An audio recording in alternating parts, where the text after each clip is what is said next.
Hi guys, welcome to my video today. Today I'm going to attempt to make an apple pie with the Thermomix. Now I say attempt because I have made this successfully before, but for some reason it doesn't quite go to plan today, but we will get into that. Alright, so for starters I'm putting in some frozen butter. So we're making the puff pastry first, and in the Thermomix I'm using the quick puff pastry recipe, which I find really good and successful. So what we have done is I chopped up the butter days beforehand and I actually froze it. So that is what I used there, and now we're just adding in some plain flour.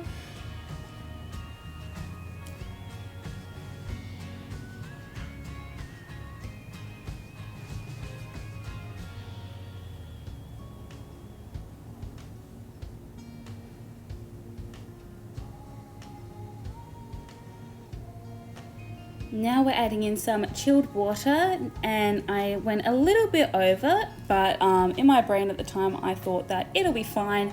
I'll just add a little bit of extra flour and you know it's going to turn out perfect. It's going to turn out really good.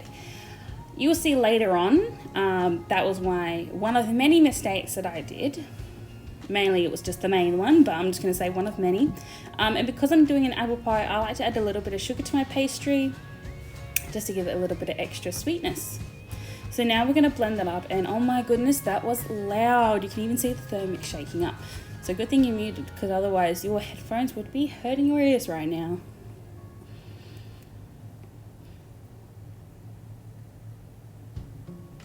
Alright, so now that we've done that, I'm getting out my silicone mat, which is also a Thermomix branded. You can get that on the Mix shop.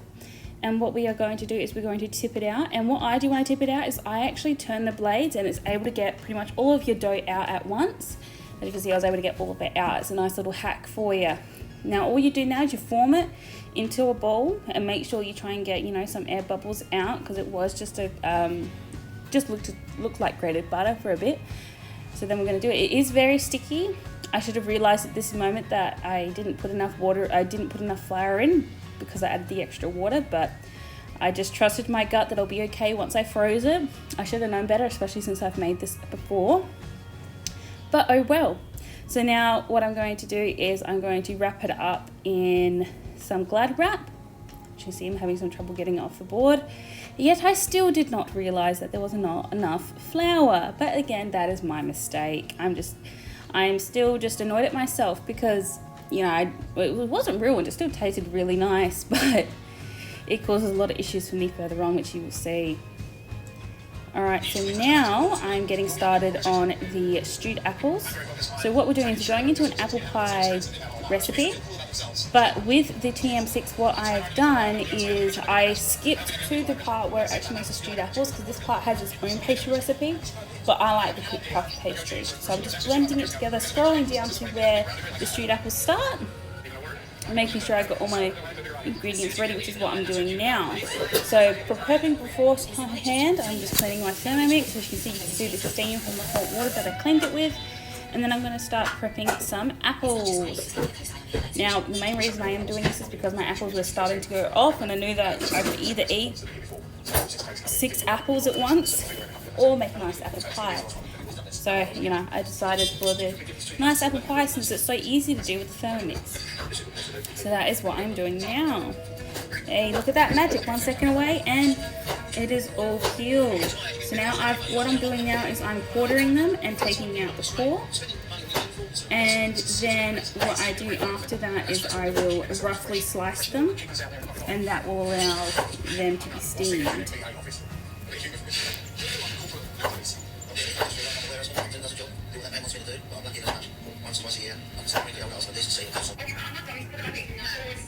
So right now I'm getting the lemon juice ready, because it calls for 2 tablespoons of lemon juice. I have pretty much equated that to just, you know, the juice of 1 lemon seems to equate to the same amount, which is awesome. And as you will see, I'm going through the ingredients list that you can see on the Thermomix. Well, you can kind of see it on the Thermomix screen. That's the darker grey side. It actually just tells you all the ingredients you need. So I'm able to just bring up that page and just get all my ingredients ready, which makes for a smooth sailing recipe progress when it is time to put all the ingredients in. I like having them all prepped out and ready to go, which is what I'm doing now. So now I have actually gotten into the recipe and I'm just combining all the dry mixture. So something I like about this particular apple pie recipe is that it's not saucy. I found with some recipes, the stewed apple area is actually really saucy. The way that this one does it, because it adds the flour, the cinnamon and the sugar all together in one coating, it just, once the apples are stewed, it'll coat it.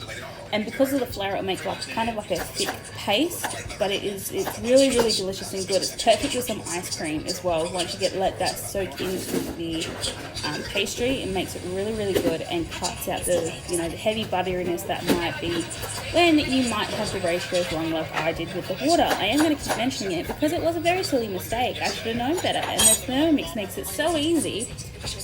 I thought it's something you couldn't mess up, but hey, look at me, I was able to do it. Mind you, it was still delicious, it just, the bottom pastry did not work well, but we will get there. So as you saw there, I was making a well in the Varoma. So this is the Varoma dish. What's going to happen is it will steam from the water that's in the Thermomix. But what I like to do is I like to make a well in the bottom of the bottom dish, so that way the heat can dissipate through all the Varoma dish and it makes it cook a lot more evenly than if you were to just do a flat layer on it. So now I'm adding the water. And another thing is, this is actually an American recipe, so it's in Oz and as the measurement.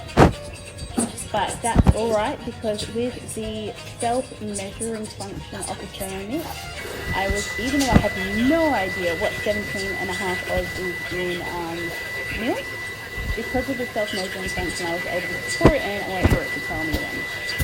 So now I'm going to round 2 of the puff pastry. So what you do with the puff pastry is once you roll it out, you put it in the freezer, then you take it out 20 minutes afterwards, you roll it out again, fold it up a couple of times and put it back. And you do that 3 times, and that is what I did. And mind you, keep in mind that it took me 3 times and I still never noticed that it was too wet, but that's okay.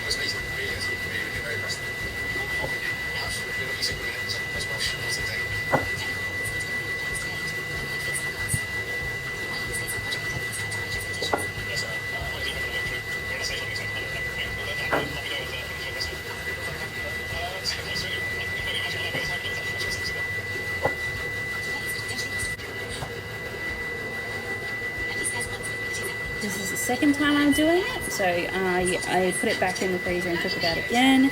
So I'm just folding it up and rolling it.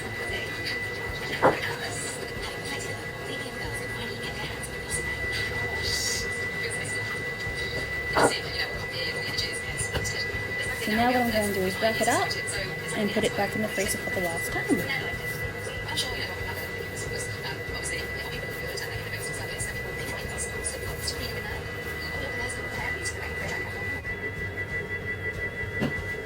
Alrighty, so now I'm getting ready to prep the pastry. So what I'm going to do first is going to grease my pan, and how I like to grease my pans is put some butter in, and then I like to use a little bit of flour and sprinkle it around, so it just makes an even coating. It makes it very easy just to come out.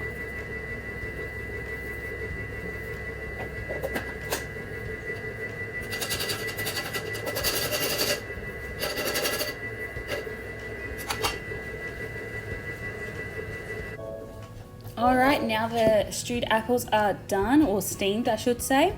So now what we are going to do is transfer the stewed apples into a separate bowl, and from there we are going to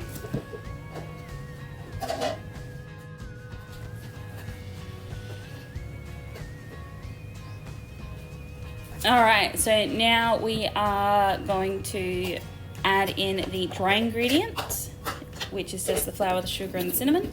And because my lovely little pitcher there has a lid, I'm able to just shake it up instead of tossing it with a spatula, and I find shaking it up really gets it around a lot quicker.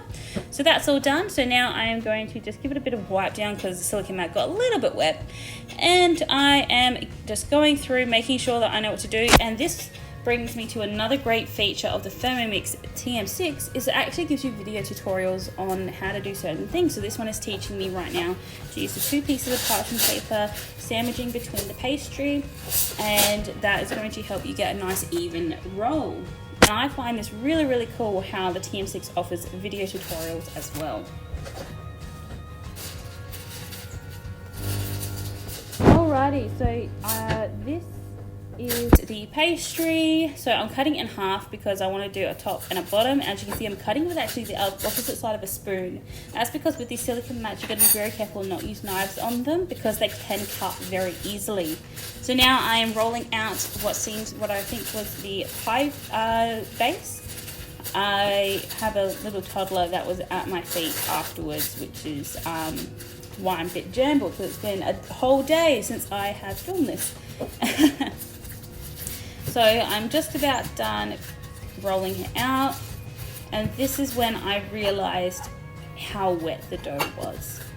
But I didn't click at this point that it was because it wasn't enough flour. So I'm rolling it out, and you will see in a minute where I try to peel it back, it just sticks to the paper. It will not budge apart from, if it will pull apart from itself. It is just really, really, wet. And that's, it's totally my bad. It's not the Thermomix's fault. If I followed the instructions to the T, it wouldn't have happened. So I can completely understand. So right now, putting it in the freezer, hopefully making it cold will help, harden up that butter so I can take it out of the parchment paper.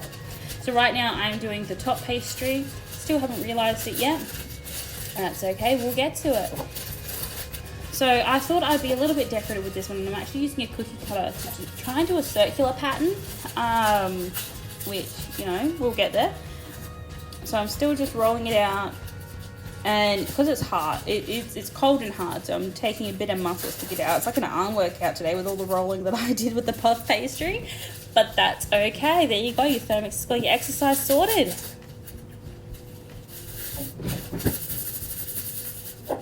Alright, so this is take 3 for the pastry base. I'm trying to peel it back, and I'm just able to get that first part off. You could have seen there was a lot left on that parchment paper, and I still have not clicked yet, surprisingly. So now I'm going to try and get it onto the actual tart base, and I am going to attempt again to take it out of the parchment paper and fail miserably. It's actually sticking to the parchment paper again. Still have not clicked, but that's okay. So I am trying, but as I'm getting to the actual base, I realize, no, this isn't going to work. So what I'm doing is I'm pressing it down against the tin nice and firm, and I'm going to end up putting it back in the freezer again and just hope and pray that it comes out hard enough that it won't pull apart from the tin. Alright, so this is the top, and this is exactly when I realized I have used too much water. So you can see me ripping it off and how wet it is. And I'm just kicking myself in the gut right now, but that's okay, we'll get through it. So what I'm doing is taking this lot off, and I'm going to knead some flour into it, and hopefully that works.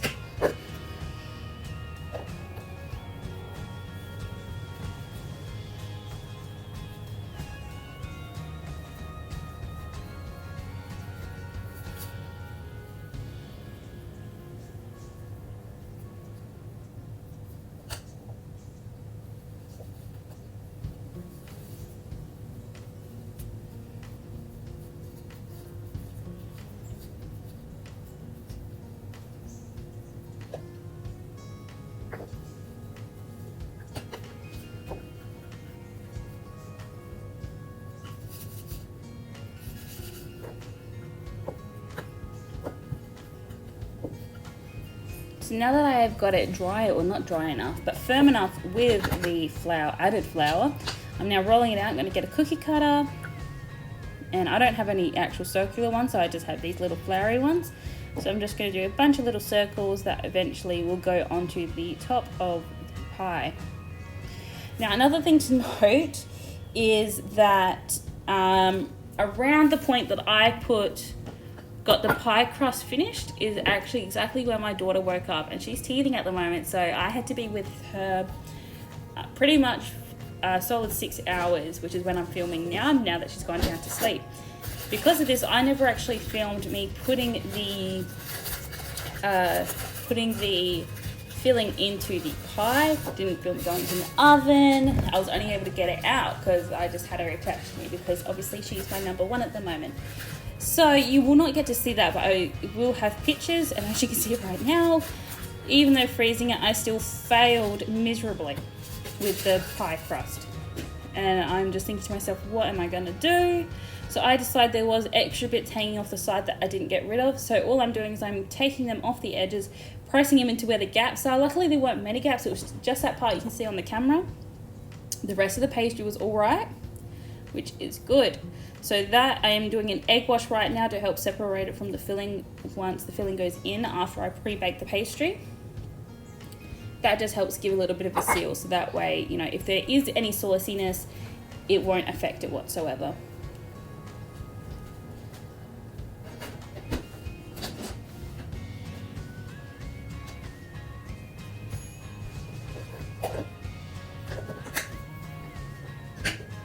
Alrighty, now I'm just doing a little bit of a tidy up. Get the kitchen nice and clean just before my daughter wakes up. Because all us mothers know out there, you gotta, when they're napping, you get everything done as quickly as possible before they wake up.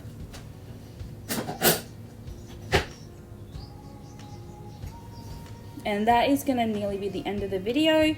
So I just wanted to say, I highly recommend the Thermomix, cannot recommend it enough. You know, something I loved about it is, you know, even if she wasn't napping while I was doing this, there is still plenty of easy access for me to do it one-handed with Alice, except for the rolling part. But I'm just specifically talking about when I'm cooking with the Thermomix. It's so easy to have Alice in one arm, cooking with the other arm, and I find it just so helpful, especially in a busy life, when I can put that on to steam for 20 minutes while I go help Alice. And as you can see, the pie still ended up looking great, and it tasted great. And you know what? Thank you all for watching. If you're interested in booking a cooking experience or want to learn more about Thermomix, get in contact with me either in the comments or message me, and I'll get to you as soon as I can. All right, have a good day, everyone.